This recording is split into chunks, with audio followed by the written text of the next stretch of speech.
Year. Before my lords and ladies, the Magistrate's judges. Yes, good morning everyone and welcome to this special sitting to commemorate the opening of the new legal year. And special welcome to His Excellency the Governor, the US Consul, the Honourable Director of Public Prosecutions, the Solicitor General, the Commissioner of Police and the Information Commissioner and other distinguished guests and members of our legal community. I extend my special thanks once again to the National Museum of Bermuda for bringing the Admiralty Mace, which I assume is there, which was made for the Bermuda courts as long ago as 1697. At this special sitting, we renew our commitment to the rule of law, to the impartial administration of justice, and the independence of the judiciary. We take stock of where we are at the moment, and we plan ahead going forward. With that introduction, I call upon the Senior Magistrate to say a few words. Good morning, everyone. It is said that one should not pick a fight with those who buy ink by the barrel.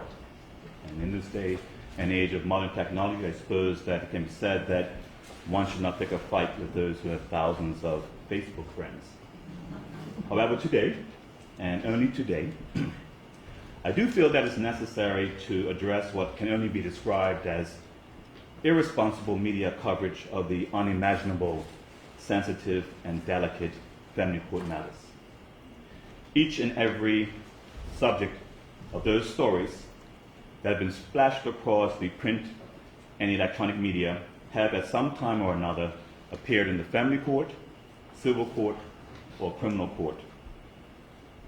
To have their dire circumstances exploited is beyond inconsiderate and shapes a dangerous narrative which may have led to a negative perception of those who are deeply dedicated to addressing the mental and emotional harm of our most vulnerable persons. Maybe some of you have bought into that narrative without actually appreciating that there are always two sides to a story.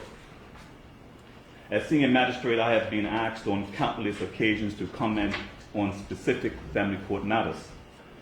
And each and every occasion, I have declined the persistent requests of the media. Not because I agree with the sensationalized content of those proposed storylines, I most certainly do not. But to offer a comment would invariably require disclosure of the devastating reasons why certain court matters and orders have to be granted. I will not sheepishly fall into that trap, because to do so will constitute a grave injustice to and betrayal of our children and parents who come before the courts. I can say with hand on heart that those who are deeply entrenched in family court matters truly and unconditionally care about the children who come before the court. I speak of the magistrates, the acting magistrates, the family court panel members, the police officers, and yes, the social workers of the Department of Child and Family Services. Now, far be it for me to launch into a vigorous defense of DCFS, but because the Department will not and should not publicly disclose the details of those in their care, I do wish to say a few words of support. The social workers who give evidence in court are the most passionate, compassionate, and committed persons you would want to meet. They are not concerned with the nebulous or impersonal aspects of incorporations of companies, dividends, securities, or cryptocurrencies. Day in and day out, they comprehensively interface with our most precious commodity, our people.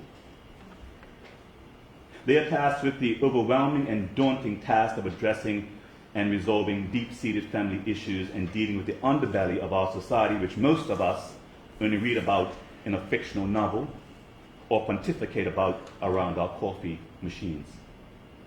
It is the social worker of DCFS who is there to comfort the child who arrives in this world dedicated and addicted to drugs because their mother used illicit substances throughout her pregnancy.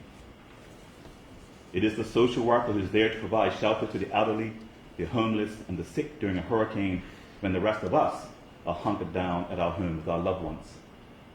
It is the social worker who goes out on Christmas Day to feed children in need and festoons them with gifts so they may have a semblance of Christmas spirit, while the rest of us are home with our families enjoying the love of family, turkey, and cassava pie.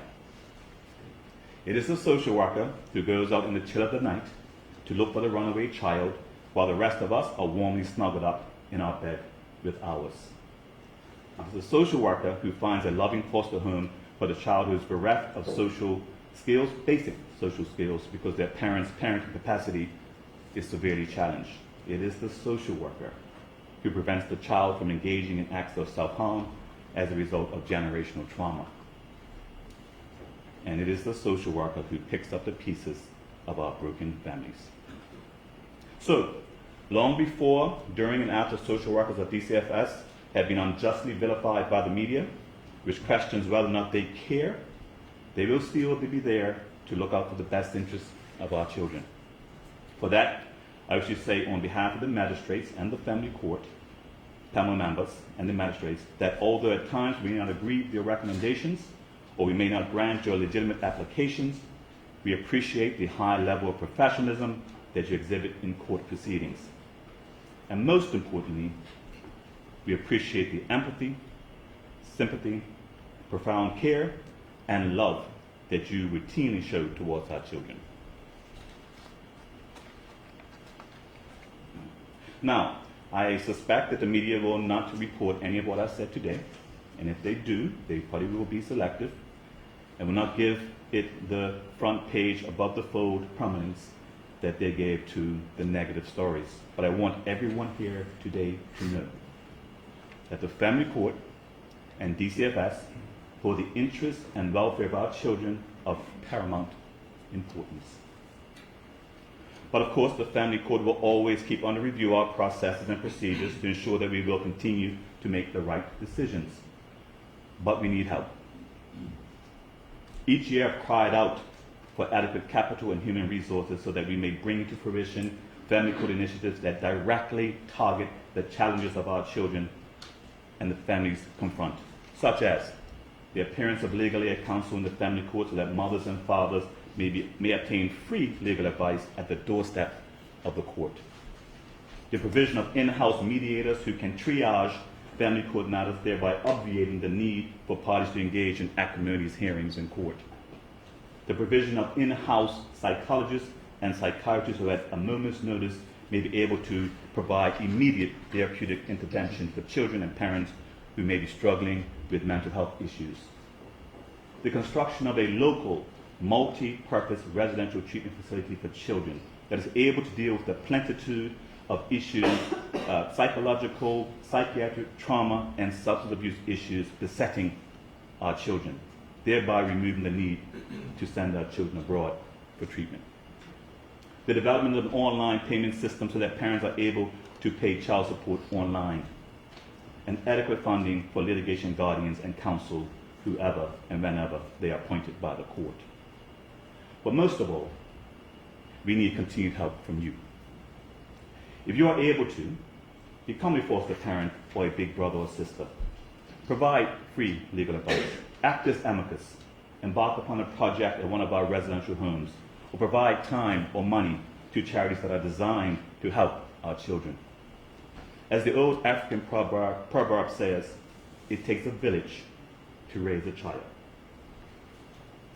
I would like to take this opportunity to express my heartfelt gratitude to the Rushford Tyrone Chin, the Rushford Kamisi Takumbo, the Rushford Maxine Anderson, the Rushford Craig Attridge, acting magistrates, and most definitely the staff of the Magistrates Court for once again carrying out their duties with the utmost professionalism, patience, and compassion towards those members of the public who interact with the Magistrates Court.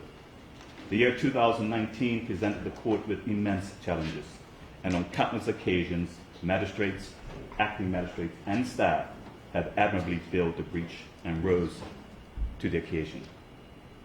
As I've said on multiple occasions, the Magistrates Court is the engine room of the justice system, and the Magistrates Court staff plays an integral role in that process.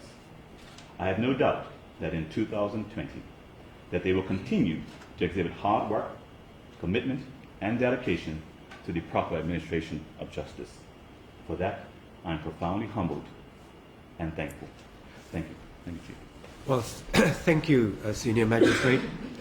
And I now call upon the Director of Public Prosecutions, who I see that is still Mr. Mussenden.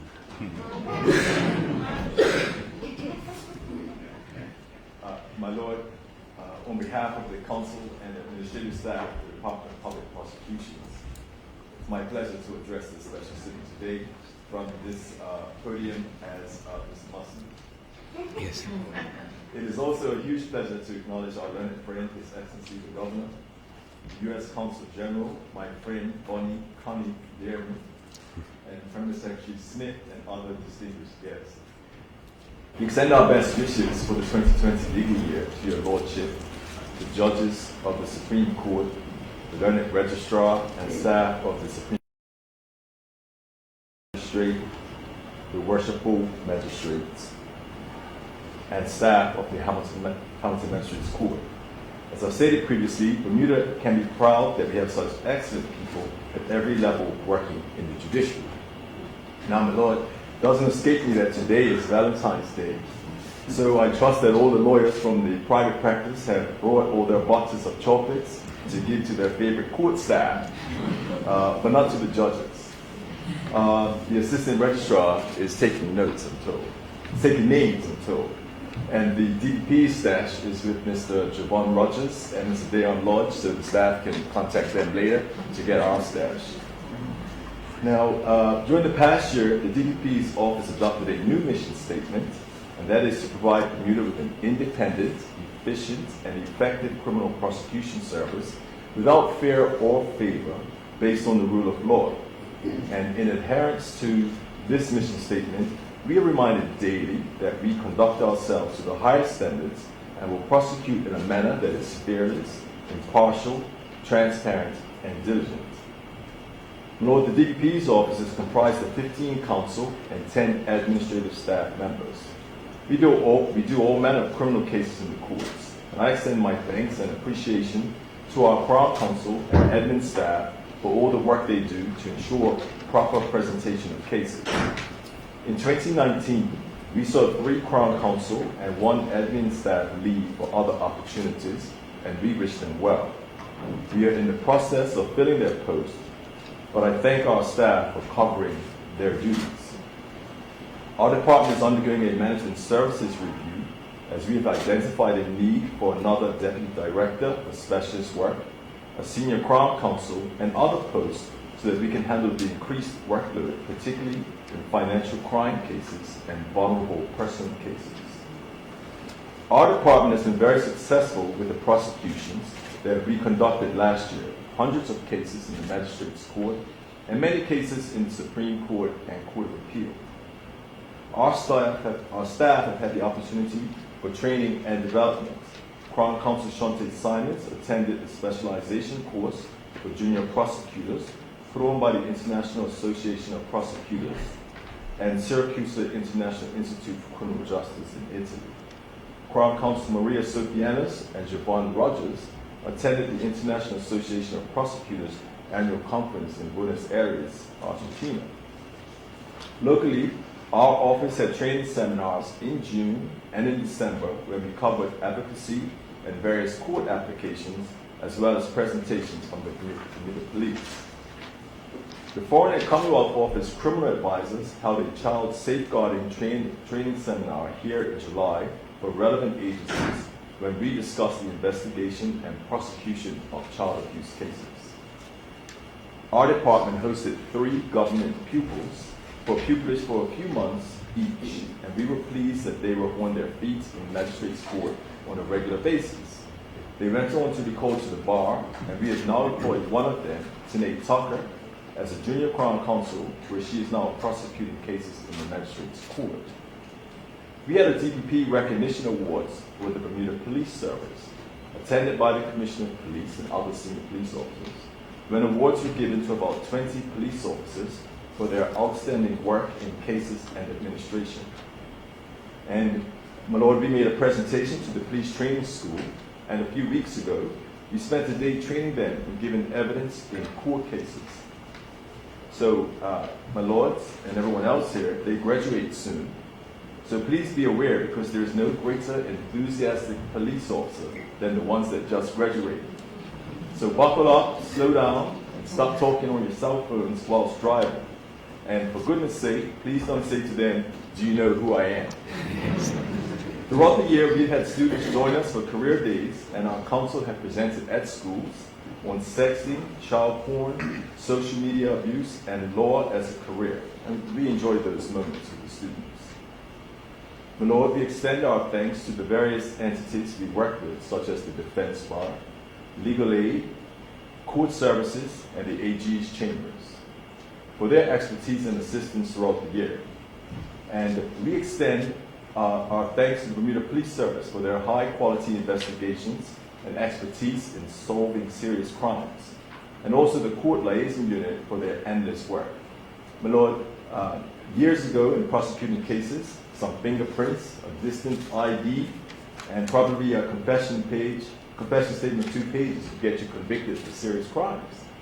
But now, modern policing involves road cameras, CCTV footage, cell site data, phone dumps, computer dumps, IP addresses, social media, DNA, blood splatter, gunshot residue, ballistics, experts on how you walk, banking information, and lots of charts for the juries.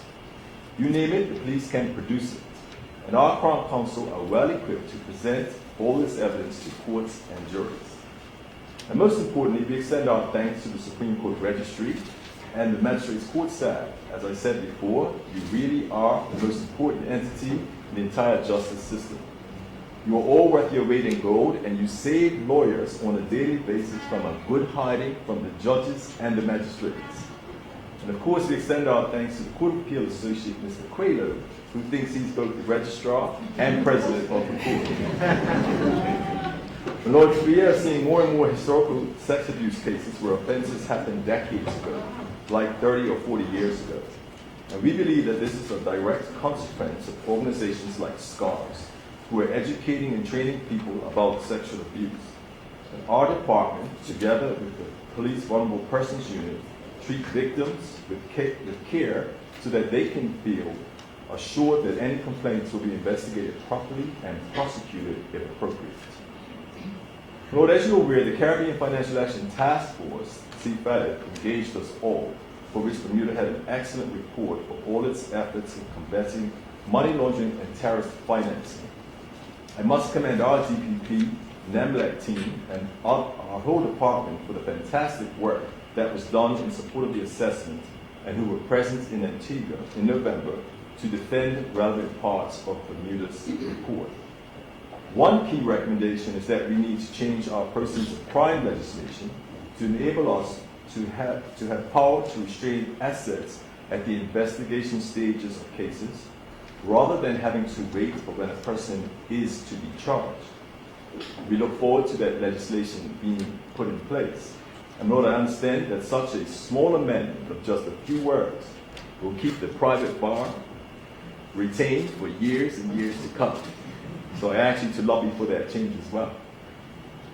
Lord, in respect of modernization, our office is keen on modernization as we have advanced our work with the Bermuda Police Service to receive their files electronically and then to serve disclosure on the defense and the courts electronically. So the way forward now is to engage the courts, law firms, and other agencies in an integrated electronic court system with electronic filing, online course book, and live notes.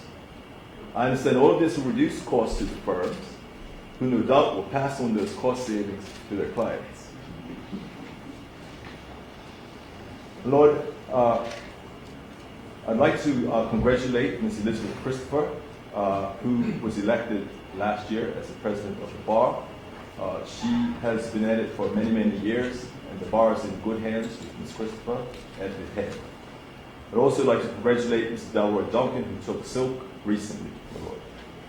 And there's a lot of thanks that have to be given to all the old lions of the court, my Lord. And I present the various exhibits that we have here in the court, like Mr. Mills and Mr. Elkinson, Mr. Michael Smith, I saw him earlier, and various other exhibits or records. But my Lord, we now have We now have all the young lions and lionesses, and they're here dispersed amongst the court. And so at some point, they're going to be rising up and growling and pushing the older ones to the side as they take their place in the courts. My lords, we extend our thanks to acting judges, Mr. Justice Wolf and Mr. Justice Attridge, who assisted the Supreme Court Criminal Division in conducting criminal trials. However, a huge thank you must be given to Her Ladyship, Justice Simmons. Justice Simmons has been a stalwart on the bench for many, many years as she sought to move cases along, calm down lawyers, get us to focus on the issues, file agreed facts, give rulings, and keep trials on a steady course. She has had to entertain endless no-case submissions from Mr. Richardson, state applications and Canadian cases from Mrs. Mulligan, Section 31s from Ms. Christopher, smooth talk from Mr. Daniels, and a booming voice from Mr. Frump. And from the prosecution side, she has always had cases which are clear, strong, and confident. Despite all this, she has maintained the dignity of the criminal courts, giving voice to complainants and defendants. She's handled personal circumstances and maintained her regular fitness regime and sense of humor. The Lord, our department thanks Mrs. Justice Simmons. And in closing, the work that the courts do on a daily basis is a fundamental cornerstone to the peace and prosperity of this, our island republic. My Lord, on behalf of our department, once again, we extend best wishes to your Lordship and all members of the court and bar on this opening of the 2020 legal year. May it please you, my Lord. Thank you, Mr. Masilin. And I'll call upon the President of the Bar Association. Yes. Good morning. Protocol having been established, I guess I'm going to take a slight departure from how I intended to start and endorse the comments made by the senior magistrate with respect to DCFS and the recent headlines. It is time that we get together and have some rational conversation about it. I know I had Aaron Hill, who frequently refers to his time when he was sent abroad for, I guess, treatment, rehabilitation, to grow, and what a successful young person that made him, and how subsequent to that occasion he was so able to clearly articulate what he had gotten from that experience. So I think we need to meet about what Mr. Justice Wolf said, and we have a duty, a responsibility as members of the bar to bring some calm and common sense to the issue.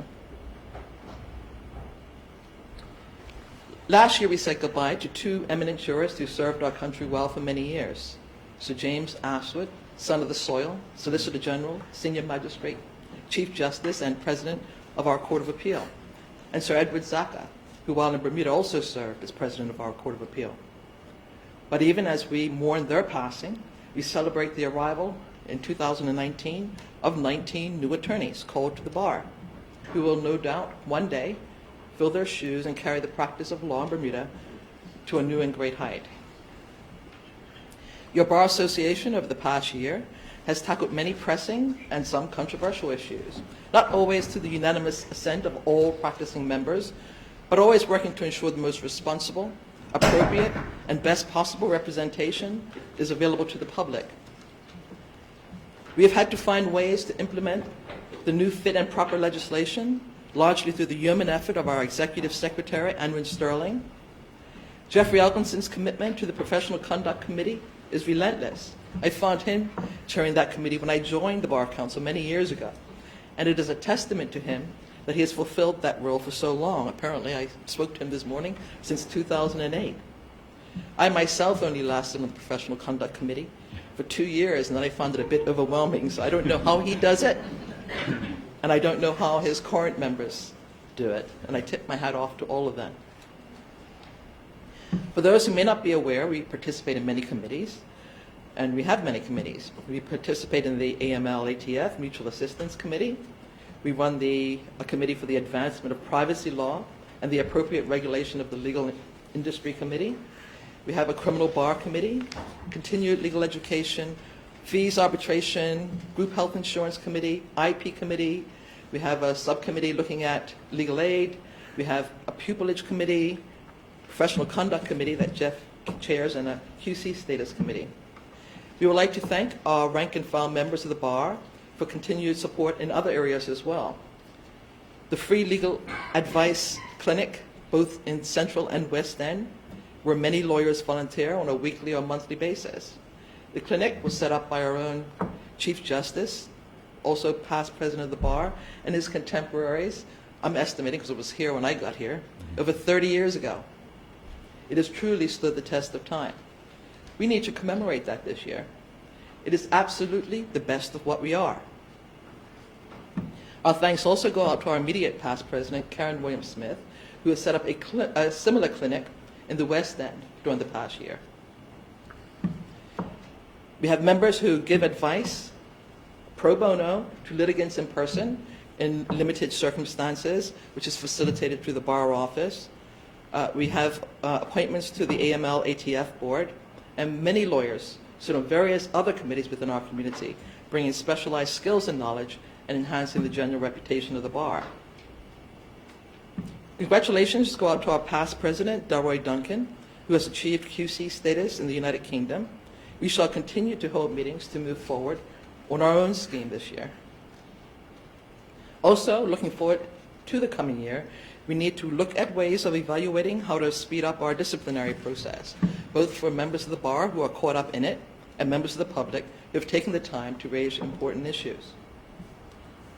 On the criminal bar front, we are currently engaged with formulating recommendations for better and more responsive procedures at the Court of Appeal.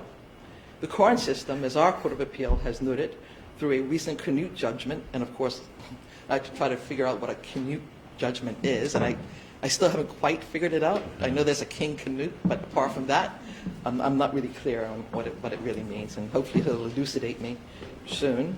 But as a result of the Canute judgment that they had, we figured out, or we appreciated, or it was generally recognized that our system isn't working. Having met with members of our criminal bar, it was resolved that we need to modernize our processes to place more responsibility on the litigants to move their matters forward as they see fit, while still recognizing that we do not have a full-time Court of Appeal, so our members must do all we can to utilize the Court of Appeal's time wisely when they are here. We are all very excited that the President of the Court of Appeal has reached out to us in this way. On the commercial bar front, much has happened that has occupied the mind of the bar, but out of all of that, we think it is a time for a call to arms, a time that we have to get together, a time that we have to innovate. We have to offer something new to the market. That is how we became a desirable jurisdiction, and that is what we need to fall back on, innovation. If you are interested in participating in such a committee, give me a call. But that's where we have to go. We have to stop fussing about issues that we have with each other. Innovate. Access to justice is perhaps currently the most pressing issue we face, as alluded to by the senior magistrate. Primarily, we say, but not exclusively, within the criminal justice system in Bermuda. But I was listening very carefully when he said we need legal aid lawyers at the door of the court in the family courts of Bermuda. In the criminal courts, we have very few courts and judges available to try matters. Justice delayed is almost all cases justice denied. We have a dwindling senior defense bar as a result of changes to the legal aid system. And the changes appear to have been made on a cost analysis basis without regard to the unique needs of the criminal justice system. The result has been that most defendants are appearing underrepresented or unrepresented, more trials are facing interminable delay, and more of our vulnerable persons are falling through the cracks. And I do join my learned friend in giving my appreciation to Ms. Justice Simmons for the struggle it is to try to keep these things moving. I think that some of the issues have been aggravated by the disclosure regulations and the like, and the inability to get legal aid at an early enough moment. And we really have to look to those kind of solutions in order to resolve the issues that we're seeing. This is an issue that needs to be addressed by the government before it is broken beyond repair. It is not only the criminal defendant who cannot access justice, but also the victims of crimes who are put through an endless ordeal of multiple court delays and dates. The Constitution provides certain guarantees to those involved in the criminal justice system, and it is not an answer to the violation of fundamental rights to say, we spent the money elsewhere, sorry. Wrongful convictions, cases not tried on their merits, and the inability of those charged with serious crime to retain appropriate counsel must be addressed by the government with the provision of adequate funding and equipping Bermudian counsel to stay at the wicket. It's not a popular priority, but it is a priority. So many members of the bar offer assistance in a myriad of ways that I've mentioned above, for free. But the burden must be shared with the government in our criminal justice system. A famous quote from Mahatma Gandhi springs to mind here. The true measure of any society can be found in how it treats its most vulnerable members. It has been said about the criminal justice system that its true measure is how it treats the least among us. At our most recent election, the Bar Council welcomed numerous new, relatively junior counsel. The past year, we have seen young counsel like Gretchen Tucker form a subcommittee for the Bar Council to welcome and assist in the implementation of new privacy laws. We have had Lavette Tannock undertake the task of executing the annual legal walk, which raises funds to benefit the community. We look at them, we look into the future, and after all of that, it must be said, despite our challenges, the future is bright. Thank you for giving me the opportunity to speak. Yes, thank you, Ms. Christopher. I start by acknowledging once again that the day-to-day administration of justice in our jurisdiction depends upon the collaboration and assistance of a number of agencies. So I acknowledge with thanks the assistance given by the Bermuda Bar Council, the Bermuda Police Service, Court Services, the Department of Corrections, the Office of the Director of Public Prosecution, and the Ministry of Legal Affairs. I also want to thank the pivotal oversight role performed by His Excellency the Governor and the Judicial and Legal Services Committee, the JLSC, in dealing with judicial appointments and the judicial complaints. The Governor's support in this regard, and indeed his support generally of the judiciary, is much appreciated. The JLSC is chaired by Sir Christopher Clark, President of the Court of Appeal. Other ex officio members of the JLC are myself as the Chief Justice and President of the Bermuda Bar Council, Ms. Christopher, and the nominated members are Sir David Bhargavanath, the former Judge of the New Zealand Court of Appeal, Mr. David Jenkins, Chief Justice of Prince Edward Island, Ms. Arlene Brock, and Ms. Martha Dismont, ably assisted by the Executive Secretary, Crystal Swan. I'm grateful to all of them for their contribution over the last year. Last year, I noted the challenges faced by the Judicial Department in relation to courtrooms for criminal trials and for the Court of Appeal sittings. I mentioned that the efficient administration of our criminal justice requires that there be at least 2 courtrooms which can accommodate jury trials at any given time. In addition, we require a courtroom and ancillary accommodation for our visiting Court of Appeal, which sits 3 times a year. During the last year, it was confirmed by the Speaker of the House that in the near future, Sessions House would solely be used as accommodation for the legislature. In particular, this court, Court Number 1, and the ancillary facilities in this building, such as sub-registry and the library, would no longer be available to the Judicial Department. The timing of any such move remains uncertain. However, we have sought to emphasize to the Public Works Department that any such move should only take place when the Judicial Department has replacement facilities in the Dame Lois Brown Evans Building, DLBE. We must, at the minimum, have 2 jury courtrooms at all times. In this regard, it's worth remembering that over the last 10 years, we have been successful in reducing the time in criminal proceedings from first appearance to trial to approximately 3 months. The loss of Sessions House courtroom and ancillary accommodation without a proper replacement will result in a backlog of criminal cases, which will necessarily result in an accused person spending more time in custody than is the case at this time.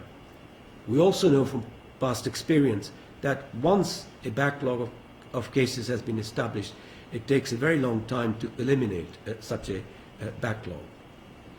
In the long term, our goal is to centralize all services provided by the judiciary other than the commercial courts in one location. This would ensure more efficient and effective delivery of services. In particular, our aim is to house the full complement of services provided by the criminal court at the DLBE. We are presently working with the Public Works Department to facilitate this transition and hope that real progress can be made in this coming year. In relation to criminal cases, as mentioned by Ms. Christopher, the President of the Bar Council, and in particular in relation to criminal appeals, I want to highlight an issue raised by the Court of Appeal in its ruling in the past November session. And that issue is also raised by the President in his annual report. The ruling highlights the prevalent practice of seeking adjournments in relation to criminal appeals at the last minute, resulting in waste of judicial resources. This arises from the last Court of Appeals session when there were 4 applications for adjournments of criminal appeals fixed to be heard the following week. The President of the Court of Appeal noted that the 4 cases displayed some disturbing features.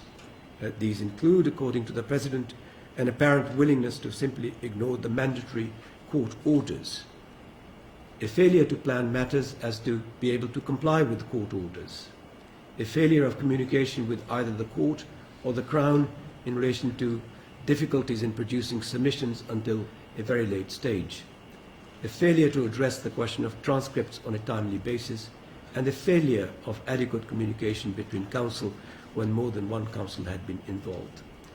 Clearly, efforts must be made by counsel and the registry to address these issues, and I note what the President said in relation to further communication with the court and the President to see what can be done in this regard. Another aspect which has been highlighted by the Court of Appeal and again mentioned by the President of the Bar Council is the possible result of the amendment to the Legal Aid Act in 1980, which in practice has had the practical effect of reducing the number of counsel available to serve, which in turn may cause substantial delays in having cases ready to be heard.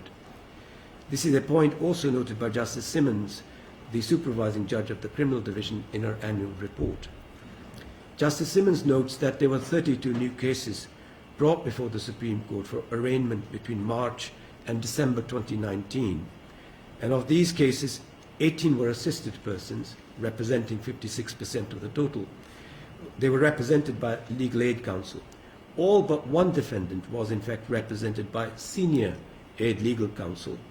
During the reporting period, there were only 2 Legal Aid Defense Counsel. We will clearly have to monitor the practical effects of the revised legal aid scheme and its potential for causing delays in the criminal list. On the civil and commercial side, we recognize that the commercial court not only serves the local community, but is of great importance to our international business community. It is vital that we continue to listen and take into account the changing needs of the business community and consider any suggestion for improving service to our users. Other commercial courts in other jurisdictions, such as the United Kingdom, have set up formal procedures to achieve these goals. The chief and the most effective means of ensuring that the commercial court is aware of and catering to the needs of those who use it is the Commercial Court Users Committee. The purpose of such bodies is to provide a direct link between the users of the commercial court and the court itself for the purpose of improving the service which the court is able to offer. I propose to establish a similar committee for the commercial court in Bermuda, comprising of lawyers who use the commercial court and representatives of the international business community. The terms of reference of the committee should be to consider and keep under review the workings of the commercial court and to make recommendations as might be necessary from time to time. Last year, I mentioned I was pleased to note that in November 2018 throne speech, the government proposed to implement a unified family and mediation centre, a proposal made by the Family Law Reform Committee as long ago as 2009, headed by Justice Noma Wade-Miller. As noted in the annual report of Justice Stoneham, in the past year, the Minister of Legal Affairs initiated consultation with the Judiciary and the Magistracy in respect of appropriate model of a unified family court for our community. It is intended that the unified court would create a single court system with comprehensive subject matter jurisdiction over all cases involving children and families. It is anticipated that the consultation process will continue in 2020 to include members of the family law bar and other groups committed to justice for families in Bermuda. Chief Justice Cavely has in the past spoken about need for updating the constitutional framework regulating the judiciary. One aspect which requires attention is that of standing of the Judicial and Legal Services Committee. The concept of an independent body dealing with appointment and disciplinary matters of judicial and legal officers is prevalent in most common law countries. The concept of an independent body is a valuable institution which provides practical support to the concept of an independent judiciary. However, in most countries, such bodies have statutory and constitutional basis for their existence. In Bermuda, the committee was established by the Governor, His Excellency Mr. Ferguson, in November 2013 and lacks any statutory basis, a point which has been taken in recent judicial review proceedings. It is clearly important that this issue be resolved, and I would urge that the existence and authority of the JLSC should be underpinned with statutory basis. As noted by the President of the Bar Council, Justice Carlyle Graves retired from the Bermuda Supreme Court bench and took up a similar position in his native Barbados. We thank Justice Graves for his long service of 21 years in the Bermuda courts and for his hard work and efficient management of criminal cases. In March last year, His Excellency the Governor announced the appointment of Mr. Mussenden as a puisne judge of the Supreme Court. It was expected that Mr. Mussenden will take over his new position at the retirement of Justice Graves in July last year. However, for a number of reasons, that has been delayed, and Mr. Mussenden is expected to take up his position shortly. Like Justice Simmons, I extend my gratitude to Senior Magistrate Mr. Wolfe and Magistrate Attridge for their assistance in acting as puisne judges on a temporary basis over a far longer period than was anticipated. I want to take this opportunity to thank everyone who works in the judicial department, all the judges, the magistrates, the registrar, the assistant registrar, managers, and all the staff for their dedicated service during the last year under at times trying conditions. I also want to thank the panel of assistant justices who voluntarily sit as assistant justices of the Commercial Court for nominal consideration. Their services are particularly useful in circumstances where the assigned judges of the Commercial Court are unable to act for one reason or another.